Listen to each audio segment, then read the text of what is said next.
Righto guys, so one of the next things that we have to do is get this gearbox installed.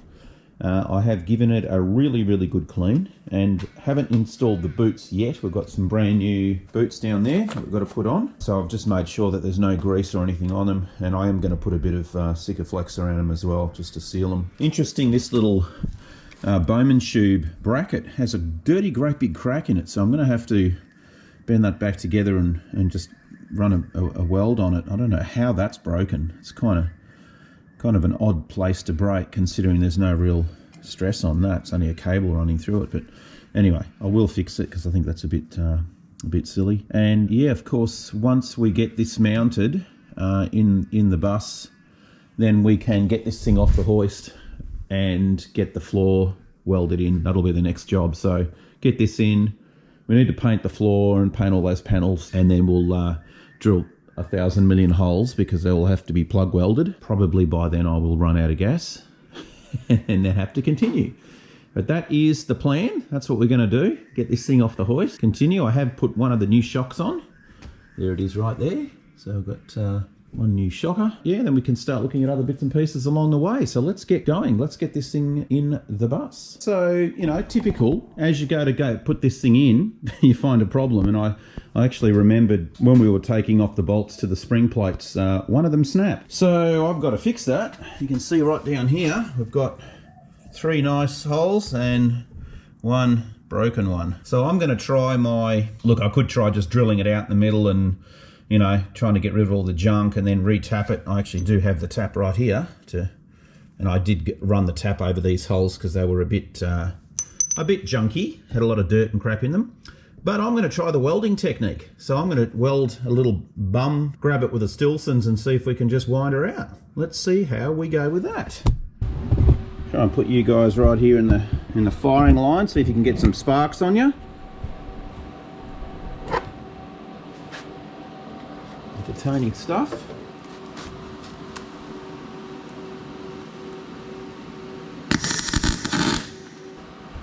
Let's just see.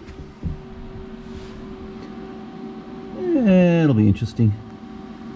I think it'll just snap off, but we can only try, can't we?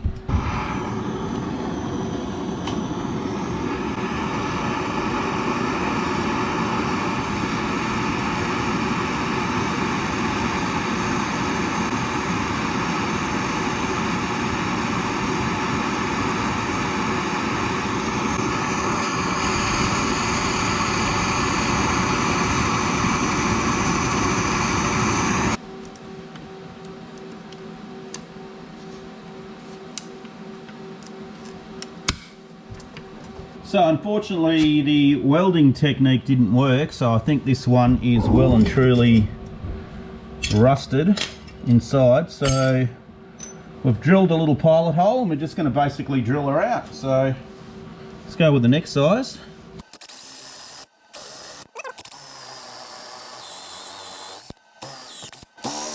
Righto, so we've after a little bit of drilling and re-tapping, you can see there we got that thread nice, and I've just cleaned up all these flanges here to make sure there's no oil on those.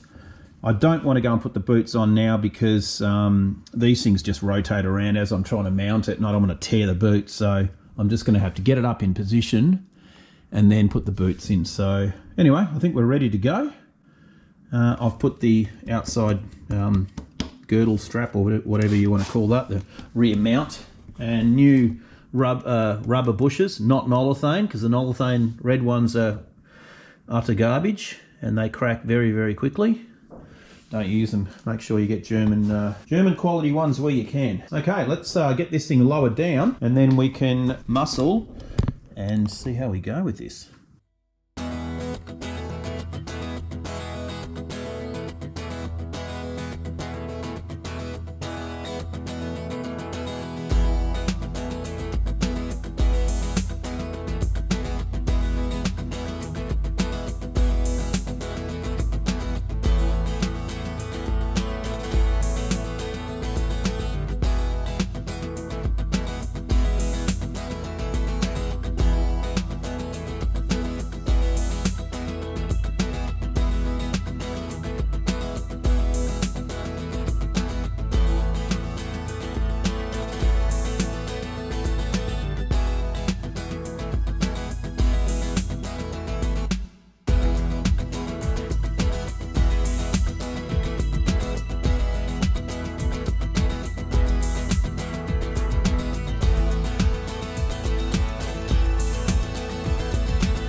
in.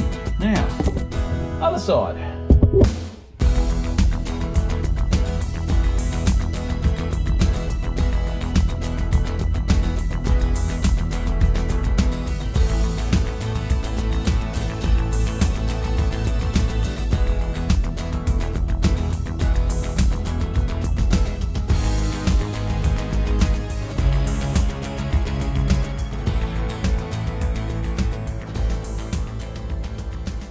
So the next thing we're going to do is put the new boots on, and I've cleaned, used some brake clean just around the flanges there to make sure she's super clean, because we don't want leakage. But I also am going to put some of the 3-bond 1207B liquid gasket. I just put a little bit of a smear on the inside of the flanges, just so they don't leak. So these ones, I've got that special clamp tool that use these. I don't know, we'll see how these go. I don't know if I'm a fan of those or not.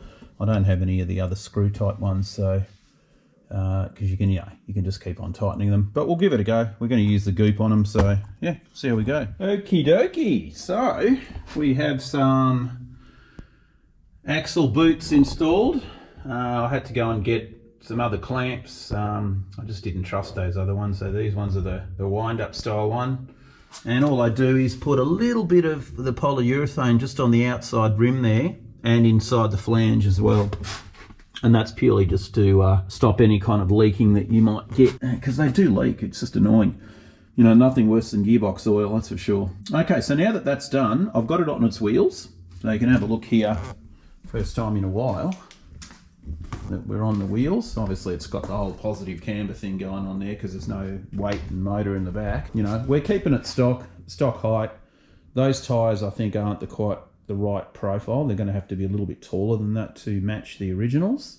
So we're sourcing some new tyres and we've actually got new wheels for this too. So these rear wheels are actually Beetle ones. So they're off my one of my old Beetles anyway.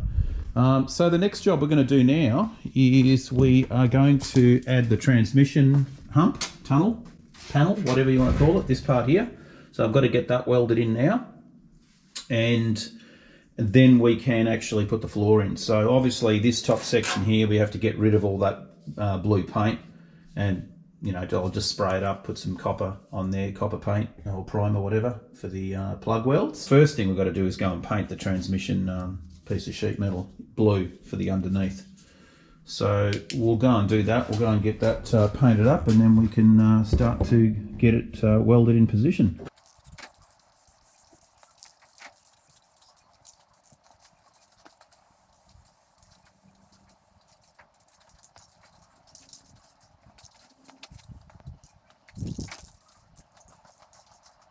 Righto guys, we're going to get these the bottom of these floors and the rear volant painted in the blue. That's obviously going to be our undercoat that we're going to sand through to get the patina look.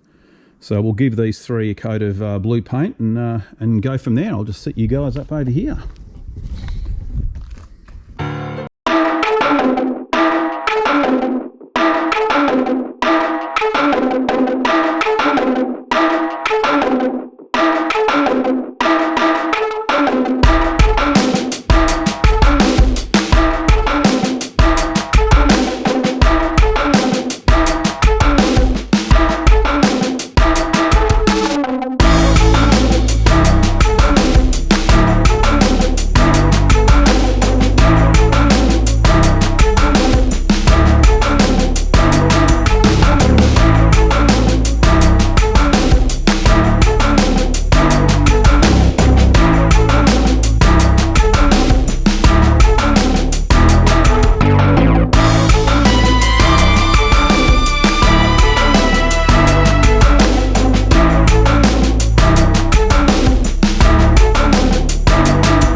Move the paint on top of the girders where we're going to be doing all our plug welds. So I'm just going to use the flat disc just to do that. So let's get into it.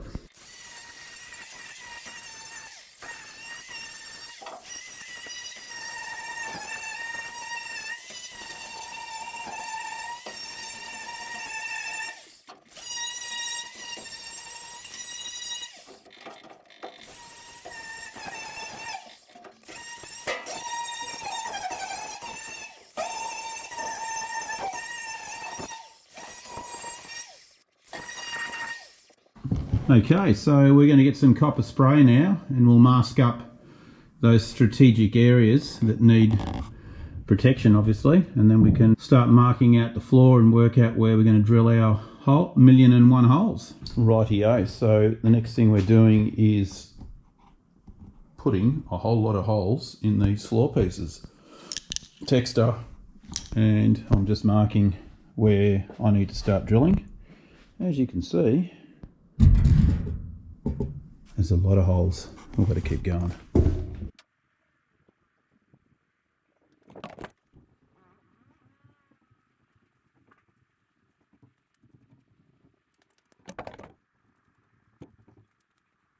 So yeah, it's time for drilling. Actually, we can start punching. We've got this tool, start punching these guys.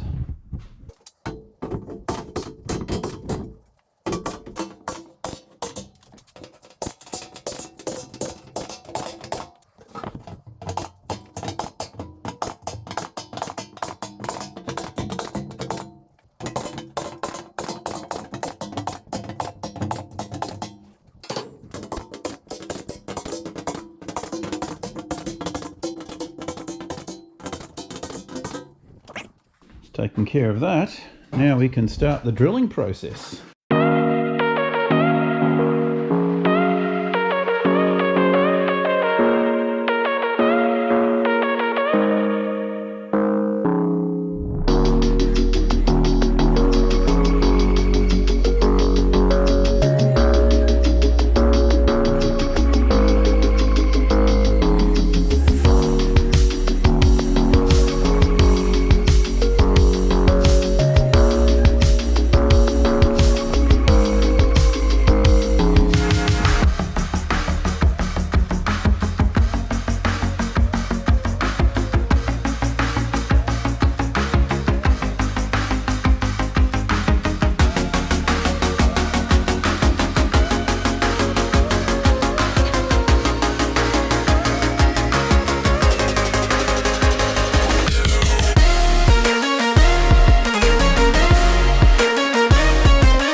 Righto, so one section is in. That is a lot of welding, and of course now it means there's a lot of grinding. But we're going to do that another day, because bending your knees for that long, and you guys would have seen it in time lapse, but that took, oh actually I've forgotten one, there's one over there I've got to go and do.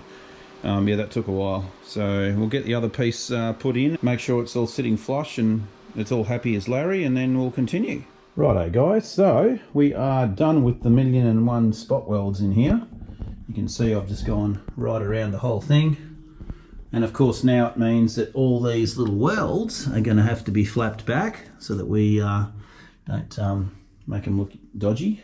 So that's going to be another job, but I think for today that is going to be it. I will catch you guys in the next video, and cheers for the new subscribers, and we will see you later on. Yo.